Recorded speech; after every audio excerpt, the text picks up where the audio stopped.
যে আল্লাহ তাআলা মুসা আলাইহিস সালামকে নবুয়ত দান করার পর মুসা আলাইহিস সালামকে দুইটা বিষয় আদেশ দিয়েছিলেন। কয়টা বিষয়? দুইটা। সবার মনে আছে তো ইনশাআল্লাহ? কয়টা বিষয়? দুইটা বিষয়। সেই দুইটা বিষয় আল্লাহ তাআলা বলেন। আল্লাহ সুবহানাহু ওয়া তাআলা হযরত মূসা আলাইহিস সালাতু ওয়াস সালামকে নবুয়ত দান করেছেন। নবুয়ত দান করার পর আল্লাহ তাআলা মূসা আলাইহিস সালামকে সম্বোধন করে বলেন, হে মূসা শুনে রাখো, ইন্নানি আনাল্লাহু লা ইলাহা ইল্লা আনা ফা'বুদনি। তোমার নবুয়ত দান করেছি, নবুয়তের প্রথম কাজ হলো ইন্নানি আনাল্লাহ, নিশ্চয়ই আমি আল্লাহ, লা ইলাহা ইল্লা আনা ফা'বুদনি, আমি ছাড়া আর কোনো মাবুদ নাই, উপাস্য নাই, একমাত্র আমারই ইবাদত করতে হবে। বলেন সুবহানাল্লাহ। সুবহানাল্লাহ।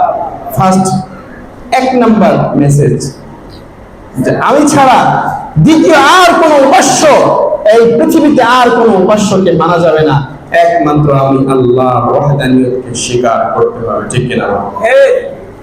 এটা হচ্ছে প্রথম নাম্বার মুসা আলাইহিস সালামকে আদেশ। দ্বিতীয় আদেশ দিয়ে বলেন আল্লাহ তাআলা, ওয়াকিমিস সালাতা লিযিকরি,